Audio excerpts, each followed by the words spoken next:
개장 전 성공 전략입니다. 반도체, 2차 전지 혹은 경기 민감 그 밖에 순환이 도는 종목들까지 고민이 많은 시점 이분과 전략으로 추려나가겠습니다. 하이투자증권 이창환 부장님 모셨습니다. 어서 오세요. 네, 안녕하세요. 네,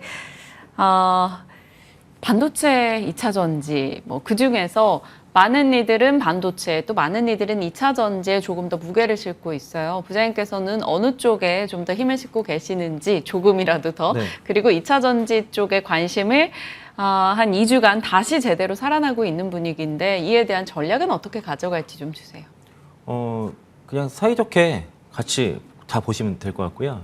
함께. 뷰를 좀 바꿔보겠습니다. 이게 네. 어떤 일이면은 지난주에 했고요. 지지난주에 이제 온인지 앵커님 계실 때 그때 이제 그 반도체 종목들 많이 올라갔었는데 그때 당시만 해도 이제 그 반도체 특히 소부전 종목들이 이제 밸류에이션이 좀 목에 찬 게 좀 있었거든요. 그런데 중요한 변화가 이제 5월 달에 하나 생겼던 게 제가 반도체 종목들의 그 사이클상 이제 바닥은 이제 감산해서 시작을 하고 두 번째 이제 2차 랠리가 나오기 위해서는 고객사의 재고 감소가 일어난다고 했는데 나왔습니다. 고객사 재고 감소가 나왔고요. 퀄컴 등의 이제 데이터 센터 쪽에 그 재고 감소가 나타났고, 그리고 그 칩메이커 업체들도 2분기에 재고 감소가 대폭 재고 소진이 상당히 되면서 이후에 이제 출하량 증가된 조짐들이 나타났기 때문에 지금은 그 고객사 재고 감소로 인한 그 2차 랠리가 지금 진행 중인 거고요. 네. 그 모멘텀은 이제 그 엔비디아발의 그 AI 반도체, 그 AI 서버 시장에 대한 기대감이 붙고 여기다 실제 재고 감소가 확인되면서 2차 랠리가 나오는 중이고, 이제 3차 랠리가 가는 과정이 이제 아마도 제 생각에는 이제 2분기 실적 발표 이후에 실적에 대한 점검이 있을 겁니다. 그렇게 되면은 여기서 이제 그 향후 전망이라든가 실적이 그 검증이 됐을 때는 이후에 3차 랠리도 가능하다라고 판단하고요. 2차 전적은 조정이 마무리되고 다시 이제 랠리가 나오는데, 핵심적인 거는 이제 그 어제 보면은 코스모 신소재가 신고가를 갔죠. 네. 또 이스페타시스도 신고가를 갔습니다. 두 종목의 반도체랑 2차 전지가 같이 가는 장이고요. 이건 강세장입니다. 그러니까 강세장은 주도주가 다 같이 다 가는 장이기 때문에 반도체 팔아서 2차 전지 수익 내고 2차 전지 좀 고점에서 팔고 반도체 가고 이런 매매를 하시면 안 되고요. 정해서 가셔야 돼요. 그러니까 2차 전지 하신 분들은 지금 물량을 대부분 잘 잡고 있을 텐데 네. 밀고 가셔야 되고, 반도체를 승부를 보신 분들은 그대로 계속 밀고 가시는 거고요. 만약 투트랙 전략으로 반도체, 2차 전지 둘 다 있다. 둘 다 가져가시는 전략이 지금은 좋고요. 왔다 갔다 하시면 그것만 안 하시면 됩니다. 그러니까 강세장에서는 두 주주들 물량을 비중을 딱 싣고 밀고 가면 거기서 수익이 극대화될 수가 있는데, 이거를 이제 어떤 순환매로 노리는 전략, 그전에는 이제 반도체가 올라가면 2차 전지가 빠지고 2차 전지가 올라가면 반도체가 빠지는 이런 흐름이 나타났는데 투트랙. 지난주부터 바뀌었습니다.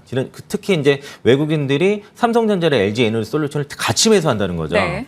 특히 이제 LG 에너지솔루션은 전고점 돌파 지금 직전이고, 삼성전자도 지금 7만 원대에서 견고하게 흐름이고요. 그래서 반도체랑 2차 전지가 올라갈 때 급하게 올라갔다가 조정은 짧고 얕고 크지 않고 이런 식으로 계단식으로 지금 올라가는 모습이라서 나스닥 강세장, S&P 500도 지난주에 강세장 돌입했고, 국내 시장도 전형적인 강세장 흐름이 지금 나타나고 있고요. 외국인들이 환배팅을 상당히 했습니다. 1,300원 이상에서 계속 매수를 했고, 1,300원이 깨질 때 잠깐 삼성전자 하이닉스를 팔았다가 그 이후에도 계속 매수를 들어오는 거 봤을 때는 여전히 그 추가적인 워낙 그 강세에 대해 그 무게를 두고 지금 베팅이 들어간 거고요. 지금 장세는 그러면은 코스피 코스닥 모두 다 같이 가는 그런 장세 있고, 그래서 반도체를 가신 분들 자꾸만 이제 2차 전지 쪽이 빠져야지 반도체 올라갈 거라 생각이 자꾸 이제 폄하하는 경우 있는데, 저도 지금 뷰를 바뀐 게 이게 이제 전형적인 강세장의 신호가 들어왔기 때문에 네. 양쪽 다 좋다.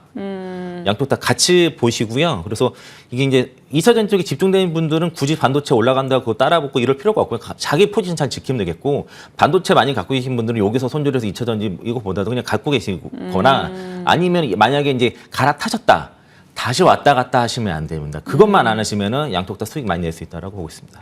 어느 쪽이든 좀 진득하게 앉아서 반도체, 2차 전지 함께 이제 그걸 누려보자라고 의견을 주셨어요. 그러면 저희가 2차 전지와 반도체에 대해서 함께 가는 강세장을 제대로 누릴 수 있는 전략을 주신 건데, 워낙 부장님께서 2차 전지에 대해서 그간 꾸준히 이제 긍정적인 부분들을 많이 얘기를 해주셨기 때문에 부장님께 2차 전지 질문을 벌써 유튜브 채팅창에서도 많이 이제 2차 전지에 대한 언급이 와 있습니다. 2차 전지에 조금 더 자세히 한번 전략을 여쭤볼게요. 에코프로 또 수급 수급 이슈도 있고 하니까 그 부분도 같이 짚어주시죠. 그러니까 2차전지 섹터는 지금 그 IRA법, 그러니까 부채 한도 협상 이후에 그 IRA법에 대해서 불확실성이 없어졌거든요. 네. 혹시 AMPC가 또 삭감되지 않을까 이런 것들이 일단 없어졌고, 그리고 이제 이로 인해서 이제 그 IRA법을 인해서 확실히 그 CATL이라든가 그 BRD 같은 이제 중국 업체들이 미국 진출이 확실히 제한된 게 지금 명확해졌기 때문에 거기에 따라서 국내 배터리 업체들이 수혜를 누릴 걸 자명하고요. 그리고 저는 이제 계속 말씀드렸던 게 2025년부터는 전기차 특히 미국 시장에서는 대량 생산 시대가 되기 때문에 지금의 성장의 기울기가 2025년도에는 더 가파르게 올라간다라고 좀 보고 있고, 그리고 많이들 아시겠지만은 이제 작년에 미국의 이제 전기차 침투율이 5.8%고 2032년의 목표가 67%인데 이게 11배 성장이거든요. 그런데 이제 이 대부분 이제 작년에 이제 그 점유율은 테슬라가 단 거기 때문에 네. 요게 테슬라가 미국 시장에 이제 전기차 만든 거에는 국내 배터리가 안 들어가거든요. 파나소닉과 CATL 이렇게 들어가는데 이제 현재 상황 분위기 봐서는 이제 엔솔은 원통형 배터리 들어갈 것 같고, 지금 파나소닉도 원통 배터리 개발이 좀 어렵고 그 테슬라는 내재화가 거의 실패 단계에 있기 때문에 뭐 삼성 SDI나 국내 배터리 업체들이 더 점유율이 높아질 겁니다. 시간에 그 이제 배터리 3사가 미국 공장에 다 완공이 되게 되면은 미국 시장에서 그 배터리 점유율이 69%까지 올라갈 수 있다는 그런 전망이 있거든요. 그리고 작년에 이제 5.8% 점유율에서 국내 배터리가 차지하는 거는 30% 수준밖에 안 되기 때문에 실제 국내 배터리 침투율은 1.5%가 안 되고요. 네. 그래서 이제 미국 시장이 5.8에서 이제 67%까지 올라가면 11배 성장인데 1.5%잖아요, 우리 국내 배터리는. 근데 69랑 그러니까 67%에다 69를 곱하면 대략 한 45에서 46% 정도 나오면은 대략 25배에서 26배 성장 나옵니다, 국내 배터리는. 그러니까 미국 그 전기차 시장이 11배 성장할 때 국내 배터리랑 그 소재 업체들은 26배에서 26배, 25배, 26배 성장이 그런 그림이 나오기 때문에 여기는 우리가 안 살 수 없고요. 그리고 에코프로가 이제 수급 이슈가 딱 걸렸는데, 네. 그러니까 어제 이제 에코프로가 FTS ET50과 ET100 편입이 확정이 됐고요. 16일에 자금이 들어가는데 추정 규모 들어올 자금은 아직은 확정은 안 됐지만은 대략 뭐 제 예상에는 한 4천억에서 5천억 정도 개인적으로 예상을 하고 있고요. 그리고 8월 달에는 에코프로가 MSCI 편입이 거의 확정이라고 보시면 됩니다. 그러니까 지난번에 5월 달에 안 됐을 때 안 되면 8월 달 된다라고 말씀드렸고, 지금 공매도가 잔고가 1조가 넘는데 제가 볼 때는 공매도 쪽에서는 이거 수급 외통수에 걸렸다라고 판단을 하고 있고요. 더 비싼 가격에 상환할 수밖에 없는 상황이고, 물량을 개인들이 꽉 쥐는 상황에서 이제 외국인 기관들은 그 에코프로를 사고 있고, 그리고 7월 달에는 미래에셋에서 그 2차전 ETF가 나오는데 에코프로랑 에코프로 비엔 두 종목의 40%를 비중을 담는 그런 ETF가 나옵니다. 포스코 퓨첸까지 담게 되면 59%, 세 종목이 59%짜리가 지금 7월 달에 ETF가 나오기 때문에 수급이 지금 그냥 밀고 들어올 수밖에 없어요. 그러면 에코프로가 간다는 얘기는 2차 전지가 이제 간다는 얘기인데, 제가 아까 말씀드린 것처럼 이제 2차 전지 간다고 해서 반도체 빠지는 이런 장은 아니라는 거죠. 같이 가는 거고. 그래서 이제 8월 달 MSCI 지수가 이제 지수의 에코프로가 편입이 될 때까지는 에코프로의 시간이다라고 말씀 좀 드리겠고요. 그러니까 이 얘기를 제가 이제 다른 쪽에서 얘기를 했는데 어제 기사화가 또 그런 멘트로 에코프로의 시간이 오나 이렇게 기사화가 좀 됐고요. 그리고 그 에코프로가 이제 FTSE 여기 편입된 것도 기사가 안 됐는데, 그래서 이거 좀 누가 좀 제보 좀 해야 되지 않겠냐 고객들한테 얘기를 했더니만 제보를 많이 하셨더라고요. 그래가지고 어제 장 끝나고 두 군데서 기사가 났습니다. 저도 봤습니다. 그래서 이거는 수급 이슈가 온다고 했을 때는 에코프로가 이제 8월 달까지는 크게 빠질 만한 이유가 없거든요. 그러니까 이게 공매도 쇼커버링 들어오고 인덱스 펀드 자금이 들어오는 상황에서는 지금 이제 밸류로 따라서 이런 수급 이슈로 인해서 이거 주가 어디까지 갈지 모른다라고 볼 수 있겠습니다. 네, 좋습니다. 2차 전지 쪽이 흔들릴 때 다 잡아주셨다라고 또 유튜브에서 시청자분이 글을 올려주시기도 하네요. 2차 전지 섹터 그리고 에코프로 관련한 수급 이슈까지 점검을 해주셨기 때문에 저희 관심 갖고 계속 지켜보겠습니다. 자, 방위산업 쪽으로 넘어가 볼게요. 방산 쪽 뉴스도 슬슬 좀 나오는 요즘입니다. 수주 잔액 100조 원 돌파, 내년도 방산 업체들의 실적 더 기대된다라는 얘기, 또 폴란드 쪽에서 자금이 들어오는 부분에 대한 얘기들, 뉴스거리들이 꽤 있었습니다. 방산 섹터에 대한 시각은 어떠세요? 방산 워낙 그러니까 실적도 좋으니까. 실적이니까, 네. 그 하나 에어로스페이스 같은 경우는 신고가 부근에서 계속 움직이는 종목이고, 저점에서 좀 올라갈 만한 종목이 지금 이제 현대로템 이제 꿈틀거리는 것 같고요.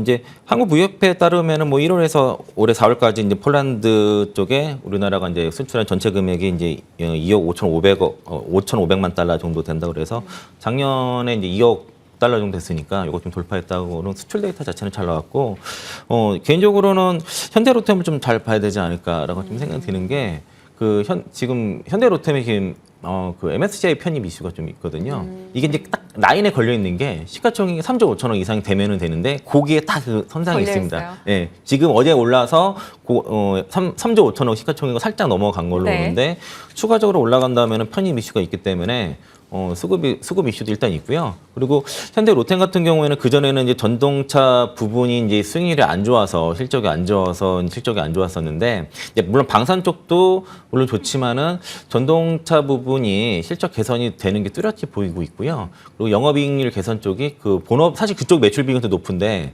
거기에 개선세가 뚜렷하고 지금 대규모 수주도 최근에 있었고 아마 추가 수주에 대한 기대감도 지금 현재 있는 것 같습니다. 그래서 아마 추가 수주가 또 나오게 된다고 하면은 주가의 이제 어떤 상승 재료는 충분할 거고 그리고 실적으로 봐서도 올해 사상 최대 실적, 내년 내후년까지 그러니까 실적으로 사상 최대 실적으로 이어가기 때문에 펀드멘털적으로는 전혀 문제가 없는데 최근에 주가가 많이 올랐다가 조정을 제법 받았거든요. 그래서 매수하기 좀 괜찮은 것 같고요. 전일 이제 저점 거기만 그 이하로만 빠지지 않는다고 하면은 MSCI 편입은 상당히 유력하기 때문에 실적 모멘텀 수급 이슈까지 다 삼박자를 다 갖췄다라고 봐서 방산주 쪽에서는 다른 종목들은 많이 올라가서 좀 매수하기 좀 그렇긴 한데 현대로템 좀 잘 보셔도 좋을 것 같습니다. 오늘 괜히 현대로템 시총을 잘 보고 있을 것 같은 생각이 듭니다. 현대로템에 대해서 또 추려주셨고요. 앞서 2차 전지 얘기할 때 제가 탑픽을 여쭤보지 않은 것은 뒤에 공략주로 또 2차 전지 종목이 들어와 있기 때문입니다. 개장 전 공략주 오늘 LG 에너지 솔루션으로 압축해 주시네요.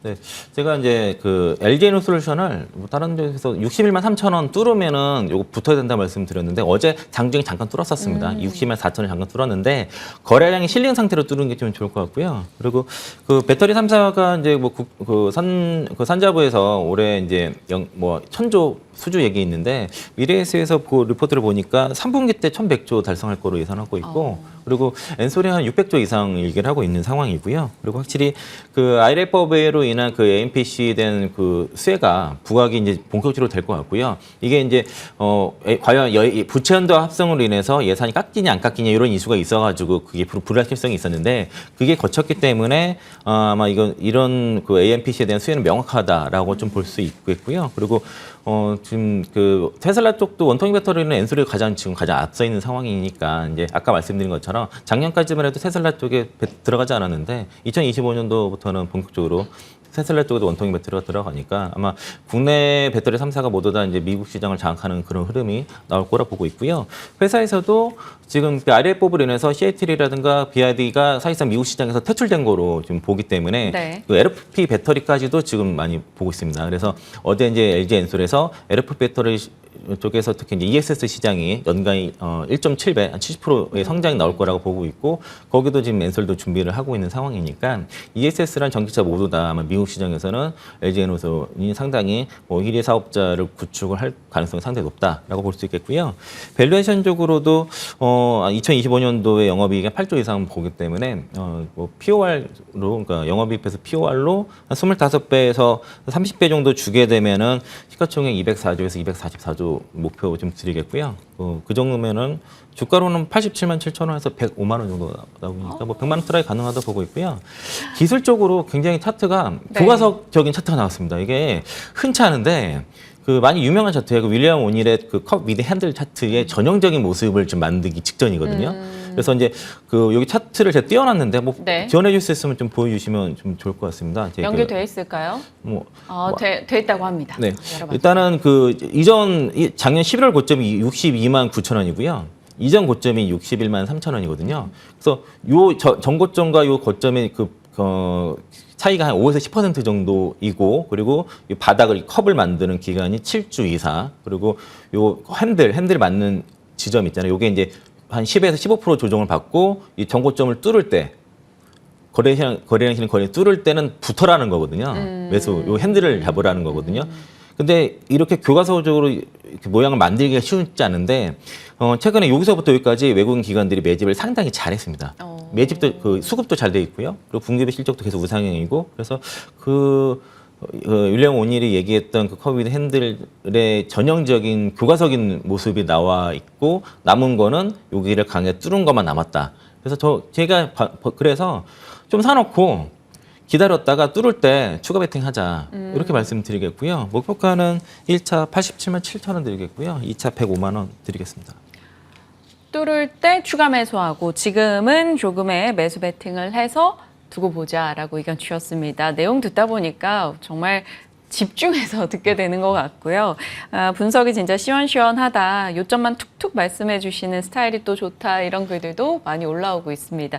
언제나 그렇듯 손절은 굉장히 낮고 목표가는 또 굉장히 높게 잡아주시면서 좀 길게 호흡하면서 끌고 갈 수 있는 종목들에 집중을 해주시는 것 같아요. 손절이 낮지는 않죠, 제가 지금. 손절가가 저 밑에 있어가지고. 그러니까 손절가가 싸다. 네. 가격적으로 주가가 낮다라고 말하고 있습니다.